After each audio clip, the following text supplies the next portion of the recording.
Thanks, Vicky.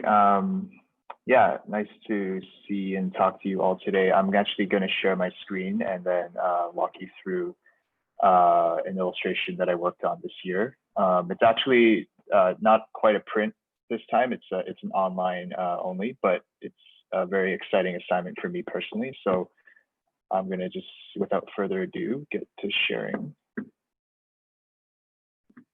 So you should be able to see my screen now. Let me just do the presentation. Oops.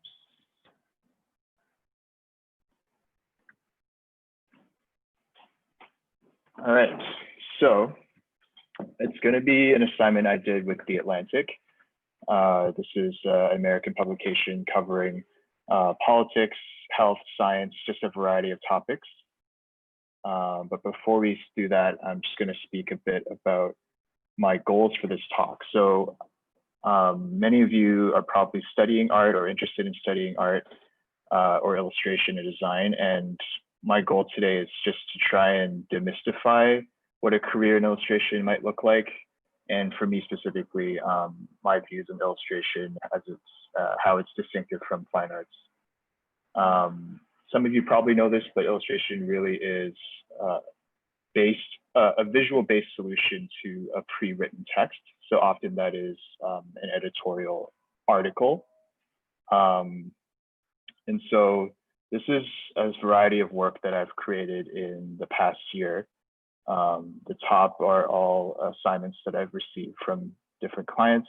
The bottom is personal work. And I just wanted to also share through this talk, hopefully, the difference between working for clients and working for yourself and how my style has changed over the years. So let's just get into it. This is an email that I received from an art director at The Atlantic in the height of the pandemic. So I decided to just screenshot the email to make it very clear how this works. This was Monday, April 13th at 8:51 a.m. I had just woken up, and if you recall, this was a very scary time for all of us. And the art director, Paul, was emailing me to give me an assignment to illustrate this sort of the science behind how the virus works. So here he is telling me about the author and that this is about why, the article is about why some people are getting sick and why others are not. And saying that it's about how the body can attack itself. And he's asking me to send sketches later today, first thing tomorrow, and then the final illustration due by Wednesday. And he has $400 to offer me. So right off the bat, I realized that this is a really rushed assignment. And also with publications in newsrooms, it often is pretty chaotic and stories are often unfinished before they send me a prompt or a brief. So he doesn't actually have the full written article to send me, but he needs to kind of get the process going. So to have me get started as soon as possible. So with this in mind, I'm thinking to myself, okay, what can I do to get a little more clarity? So this is the reply that I sent like 15 minutes later. I'm saying here that thanks, Paul, for reaching out. It sounds like a great assignment. Is there any way we can raise the budget to $500?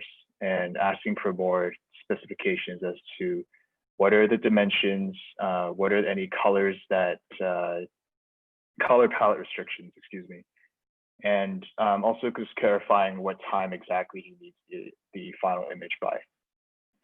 So I also just want to emphasize that negotiation is really important in this business, and a lot of the money that is allocated to assignments are not final, but it is up to the artist to ask for that money, especially when timelines are rushed. You can ask for some wiggle room and definitely negotiate to get compensated fairly.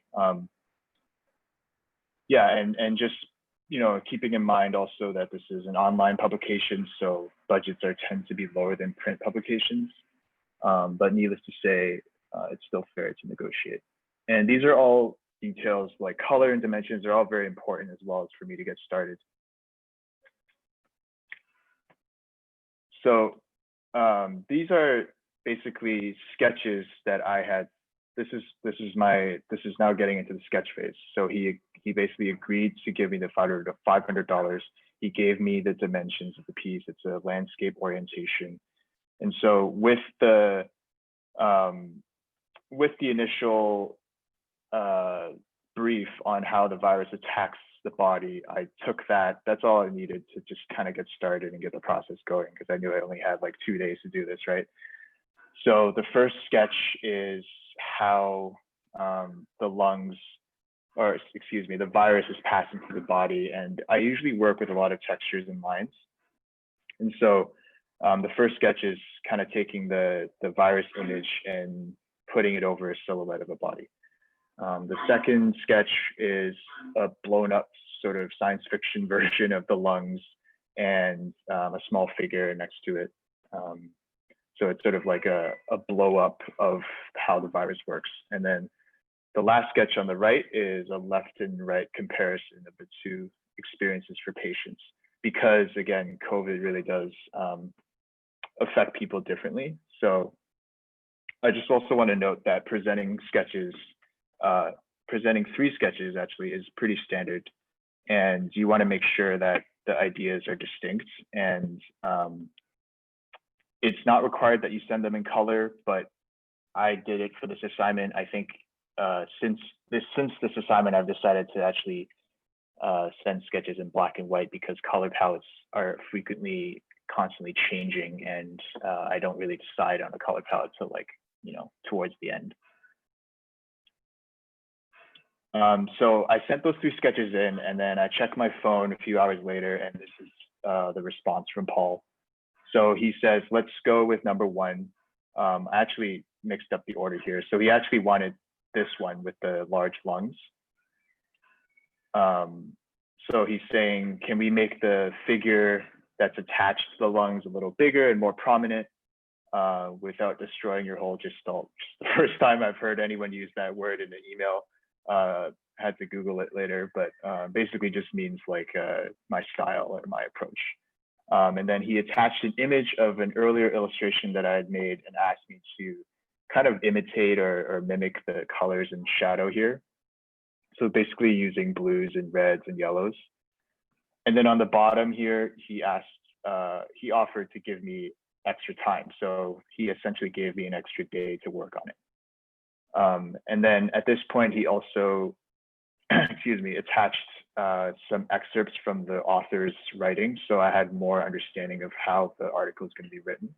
So I highlighted here 2 sentences explaining how, like, just more visual cues for me to draw from. So this comes down to the immune response to the virus, which sometimes fills a person's own lungs and suffocates them.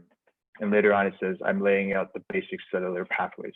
So these words are really great because they help me imagine what the final image could look like, and also just why I feel that my style would be appropriate to this assignment. So, and just to note also, getting sketches approved by a client is often more stressful than sending the final illustration, just because you sometimes have your favorite sketches and you kind of want them to hopefully pick the one you want to draw. And so ideally, you actually don't want to send a sketch you wouldn't want to draw on the flip side, right? So each of these I had pretty equal affinity to, definitely was liking the middle one. But yeah, I'm just glad they agreed on, we could agree on which one to go with.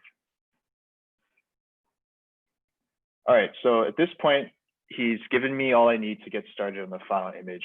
So I'm just gonna walk you through how I get to the final part. So here is Instagram. It's really a sort of necessary evil at this point. I use Instagram to collect inspiration, and I often use the saved collection feature to just like put all the artists that I like into a mood board, if you will. And basically, before I start, I know how I like to draw, but I do like to sort of collect like the mood and just refresh myself on what I like to, what might be like a good sort of piece that I can, various pieces that I can draw inspiration from. You know, there's a lot of friends and other people that I might know in the industry that might have approached topics like this or a serious tone like this before. So I just like to sort of do a palette cleanser and look at other people's work.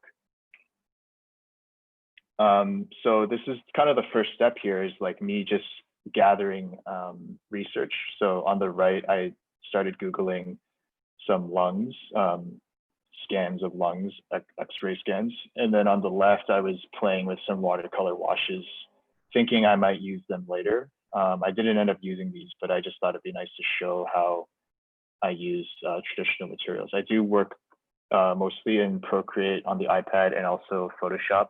So, but it's nice to incorporate some traditional elements.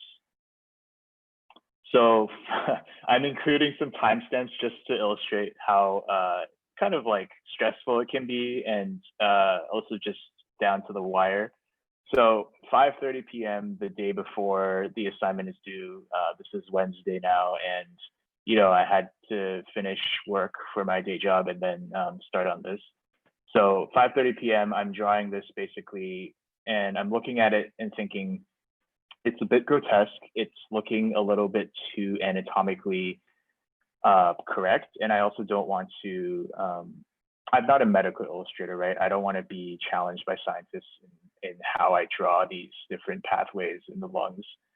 So I kind of took a break at this point and just thought about what I could do to stray away from this more anatomical approach. But I was happy with, at this point, with how I drew the figure on the right in the medical gown. So I basically restarted-ish, just toned down the yellow a lot, and then went back to the drawing board and started drawing these more loose lines to show the energy in the lungs. And then I added some lighting to the figure. So this is like 7:30 at this point. I'd taken a break, I had some dinner. And then I added the lungs in the background. And at this point, I was really enjoying this sort of more frenetic, chaotic line work, and just to really show how scary and violent this virus can be. You know, I personally haven't had it, but I imagine it's really scary for people who have. And I was looking at this and getting pretty late, you know, I'm thinking to myself, like, okay, it looks close to being done, but it is still kind of scary, and like the red is a bit strong. Yeah, and so I texted a friend. So this is me being totally transparent. I do really rely on trusted friends and mentors for help.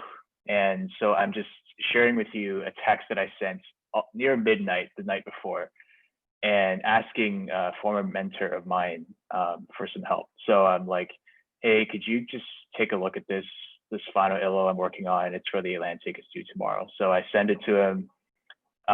You know, I just need that last 5%. And really the last 5% is often the part that takes the longest for some reason. It's just like, it can kind of make or break the image. So, you know, I said it looks too red basically. So, you know, I sent it over. He takes like 10 minutes or so, and then I thank him. And then he sends me this super long text and some quick edits that he made. Super generous of him. I really did not expect him to go this deeply into it. But yeah, he's just saying you know, he likes the energy. He doesn't want to change anything too much. But he moved the person to the left and added some shadow. He cropped it a little bit and darkened the whole tone and turned down the lungs in the background. So again, these are super loose changes, but structurally it does make sense for the person to be standing on the left side, just because we do read left to right, and it looks like he's kind of entering the room, if you will. And then he's kind of being flattering here in the bottom, but I really appreciated this sort of like a 11th hour, literally, you know, just like a call a friend lifeline situation. And here's the final image that I sent at 9 a.m. on the day that it was due. So I took the advice I got from my friend and I added the lighting, some more color, turned down the red, and then just turned down the background as well and added a sort of floor to the space so that it looks like it just gave it more context. And so here's the reply that I got. He actually took till Friday to respond to me. I know I thought it was due on Thursday, but it turns out it got delayed. And these things happen with, especially with online publications, right? Things get dragged on because of fact checking, or the editor needs more time to edit the story. So I actually didn't hear back till Friday morning. So he's just apologizing for not getting back to me right away, and then he's asking for a tweak. So he's saying that the cord connecting with the patient, is there a way to make it look less umbilical cord-like, more frenetic, like the lines in the lungs? And so, yeah, so here's just me demonstrating to you guys that, the art director's role is really important. It is a collaboration between the artist and the art director. This is why I love illustration and why it's an applied art versus a fine art, because you can really just, collaborate with someone and not just work in an echo chamber, right? You're getting feedback in real time, how to make the image better, right? You're both invested. So this was a really ideal situation. Not every art director is like this, but basically I added the yellow and changed it. The cord, instead of coming from the stomach area, it comes from the lungs area. So just to show you the before, this is what it looked like before. And then I added that. So I think that was a really strong choice. I could not have seen or foresaw that without his help. So just like my friend, the art director, Paul, is also kind of helping me, and which is great. So yeah, and I was really happy with this final results, getting the email on Monday and then, finishing it basically by Friday. And then this is how it looks. They threw it up on the front page, which was a really great surprise. I was not expecting that. And yeah, it's just nice to see it live and in context with the headline, right? Which is really important as well to remember, is that, often the illustration needs to match the headline. So, at the end of the day, this is a media business, and they are trying to drive clicks to the website. So whether it's a photo, right? This is, of course, before the Black Lives Matter protest, but I mean, like a lot of things were going on in the States. And so, the photo, the art, whatever it might be, is just really important. And then on the right is just how it ended up looking on mobile. So on Apple News. Yeah, and then the last thing I wanted to show you guys was a bit of some Photoshop. So here's just my actual working file. So I just wanted to show you how I do this and construct it, construct the image, I mean. So I have the sketch on the top layer, and I've cleaned this up a little bit, but basically everything is separated. There's a lot of playing around with colors and tones. And when I said earlier about the last 5%, to really finish the image, this is what I mean, right? There's a lot of adjustments to making the image really tonally just feel really good and really right. These things just really take time to learn, and over time, by looking at so many images,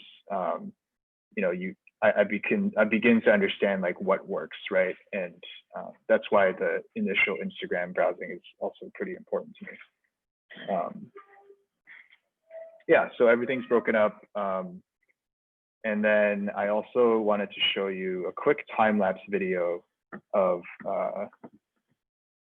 the process in the iPad.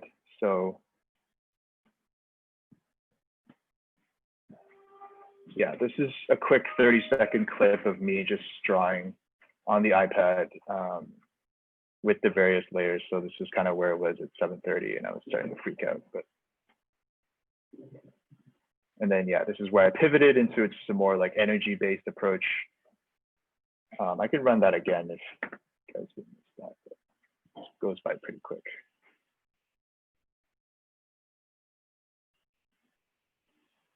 It's nice that the iPad or the Procreate app kind of does this for me automatically. So I can save these as time capsules.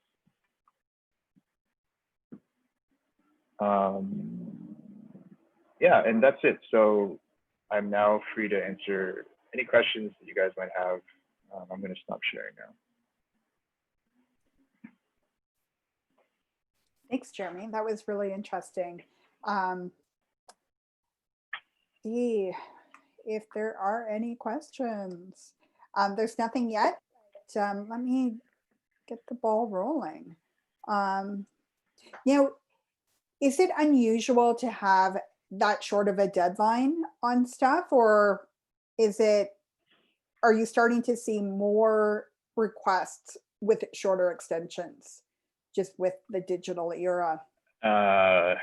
Yeah, it really does vary. I think places like the New York Times, for example, I just think they have such a volume of articles being written that deadlines inevitably get really short, which does get pretty stressful. But I think they know that they are the New York Times and they can sort of be more demanding. Same goes for the Atlantic, I think, is they know that they're a nationally read publication. So that's just my personal speculation, but I think an ideal timeline, honestly, would be a week to finish, like a 5-day window to finish the final art. That would be ideal. Okay. Yeah. Which is still kind of tight, but yeah. Yeah, because in school, like at OCAD, I was given maybe 2 weeks for an assignment, and I thought that was stressful when I was like 21, right? Just graduating. But how did you break into the industry? So that's a pretty long story, but basically I took it really slow. I mean, I also wanted to share that, yeah, I didn't really find my footing until 5 years at least working. And when I graduated, I actually worked in, corporate design for almost 3 years. So almost half of that time I was at that job, I wasn't drawing. I was actually pretty disillusioned and thinking like I wouldn't really want to do illustration. And then like over time, as I started to rediscover my love for drawing, I kind of came back, and it started, how did I break out? I mean, I think it was just taking the mentorship with another illustrator, also just getting your first job. It takes time. Like I was sending emails and postcards for close to 6 months to a year before I got any bites, right? So my first job was with a Canadian magazine called Canadian Grocer. So I was drawing like groceries basically. And that was my first job. And then, it just slowly picks up, but And it's who you know too. And the longer you're in the industry, the more you're gonna know people. And yeah. Yeah. Yeah, definitely a who you know, as it is for most industries. Yeah. Let's see. We have a lot of questions coming up, so let's see from the top. Yeah. Can you do illustration work if you get a degree in graphic design? What is the biggest strength required for an illustrator? Yeah, there's definitely no rules at this point. I think I've seen some of my favorite illustrators who have not even studied art. They're totally from a different field, and I think they can bring a different perspective. So graphic design is a really great field. It's something that I wanted to do for a while. And if you study graphic design in school, there's definitely a lot of crossover. So yes. Yeah. Okay. Let's see. Is there any advice you would give someone who wants to go into illustration?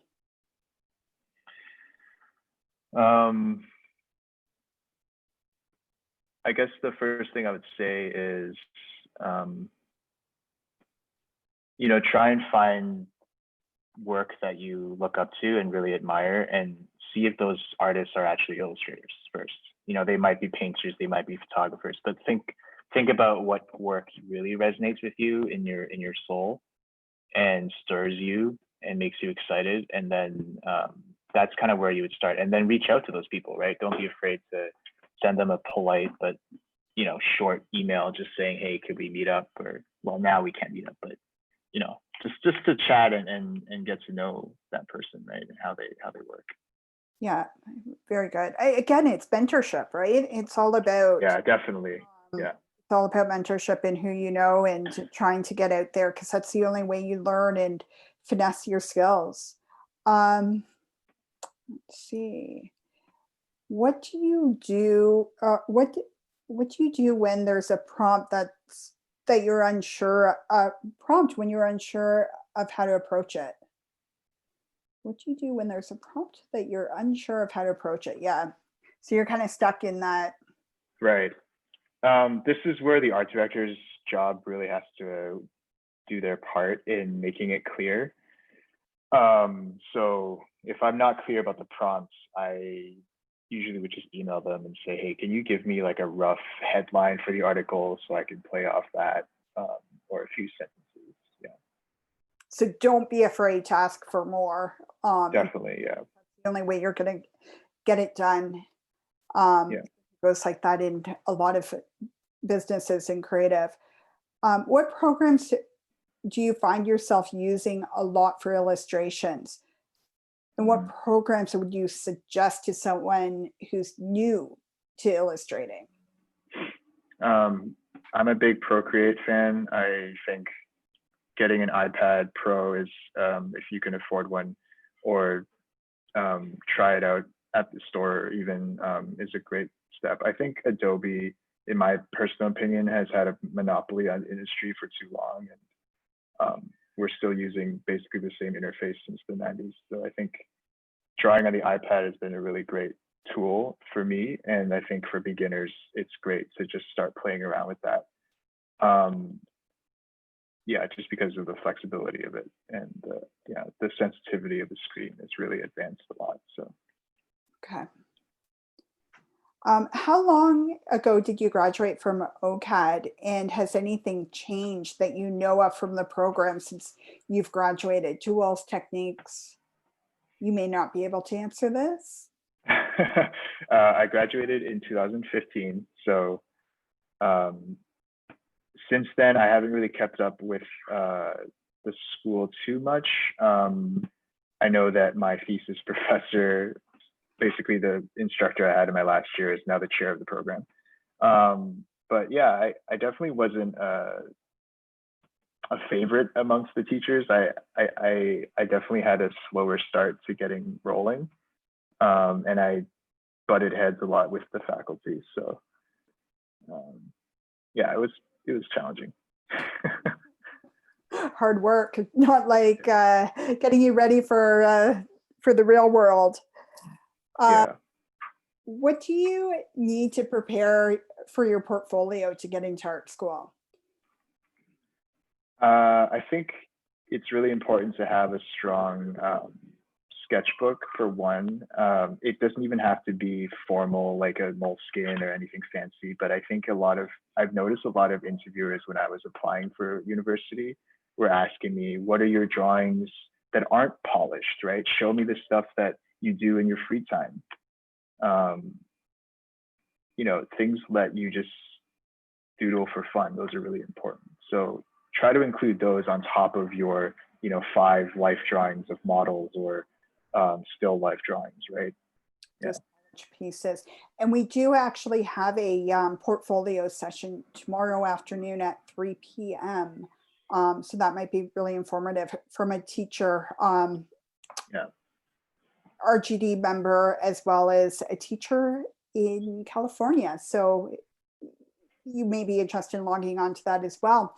What would you like to share, or would you like to share some of your favorite artists? Putting me on the spot. I do draw a lot of inspiration from films, I have to be honest. David Lynch. And then directors, Michaela Cole. She's this really great British director from the UK that I consider an artist. I think film and TV are forms of art that inspire my work. But I guess in terms of fine art, Matisse, of course, I loved Modigliani as a high school student. Yeah, I honestly didn't prepare for this question, so. It's a good one to put you on the spot for sure. Yeah. Is there any advice for a person who wants to get into illustration and concept art?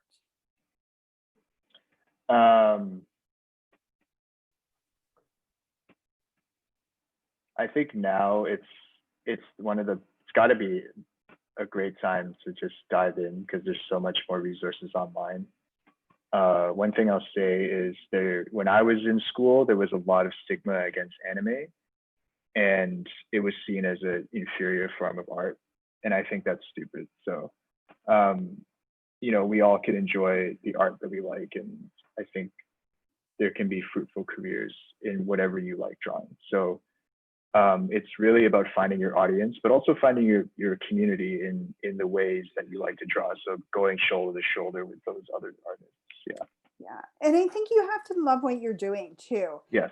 It is such a tough business. And if you're not really liking the direction that you're going into, sometimes you have to pull yourself back and just relook at, yes, I like to draw, what type, or stuff like that. Like you said, you're not medical, but maybe someone might be more medical focused. Yeah. May I, is it common practice for illustrators to send thank you cards to the ADs these days? That's a great question. And absolutely, yes.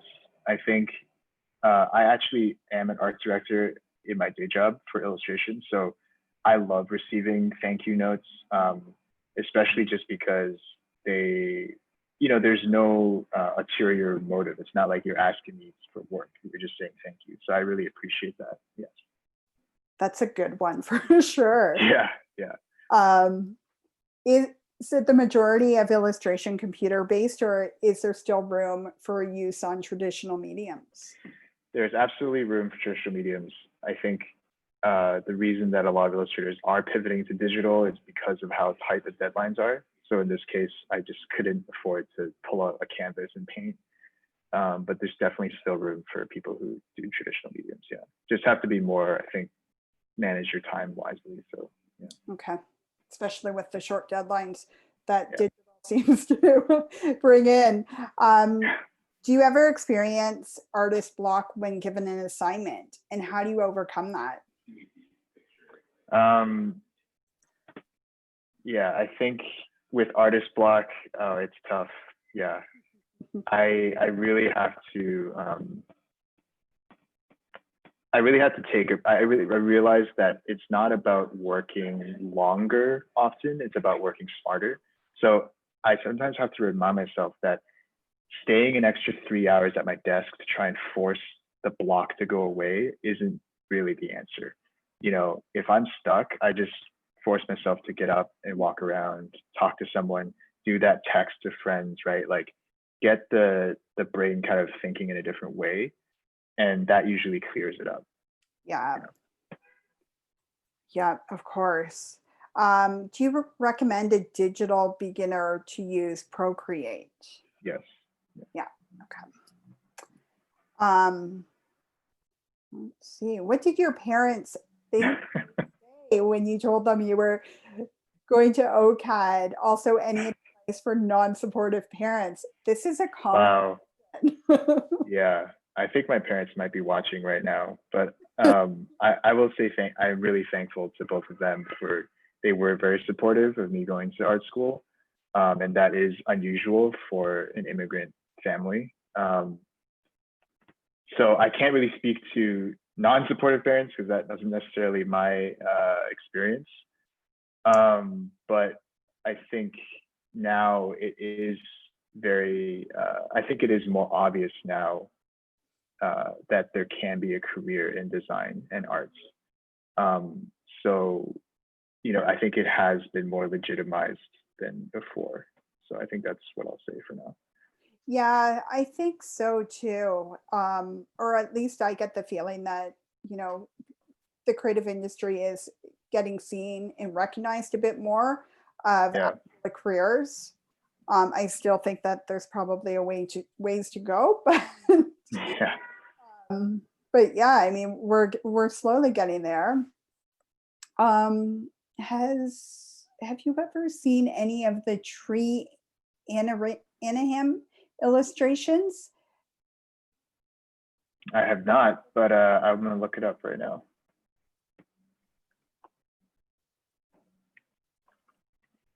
Okay, so you're not familiar with that. We'll have to look that up and check that out. Let's see here. I want to do background character and prop design for like game companies. What do they want from an artist? Do you know? I don't have experience working with video game companies, so I can't really speak to that. But I would say what I will say is that it probably is pretty similar to applying for any artist job. It's just not only do you have a strong portfolio, but just do you have an identity, like a unique style to what you do? And that does take time. There's no shortcuts for that. So. And you may want to contact some of those schools offering game design programs as well, and ask that. I know Maximat here in Toronto does a lot of. I think a lot of their students go off to gaming. Seneca, Sheridan, so that might be an avenue for them to look at for sure. Do you feel that the rates from pricing and ethical guidelines handbook are generally accurate compared to real life? That book that this person is referring to, it's a baseline. It's sort of has to be updated every 2 years because things change so quickly. I have used that book before, but now I have a pretty strong sense of where the rates are. They're not great. As you can see, that job was only $500 US. So, I'm not in this necessarily to make lots of money. And so I would say that book is roughly accurate, but also I just ask my friends often what they're getting paid. There's also resources online to look at anonymous submissions of how much people are getting paid for their jobs. So I can share that, or can email Vicky later, but yeah. Yeah, that's something that we should definitely follow up with, and we'll put that into Creative Future as well. Here's someone wants to get into Sheridan College. I'm not sure what they are looking for. Do you have any tips, art skills to improve? Again, that yeah, I didn't go to Sheridan, but I love the grads from Sheridan. I think they have a really strong illustration program. It's just kind of what I said earlier, just having a good portfolio that has a variety and some kind of voice to it. Yeah. And definitely not all polished work. Yeah, definitely not all polished. Yeah. Too.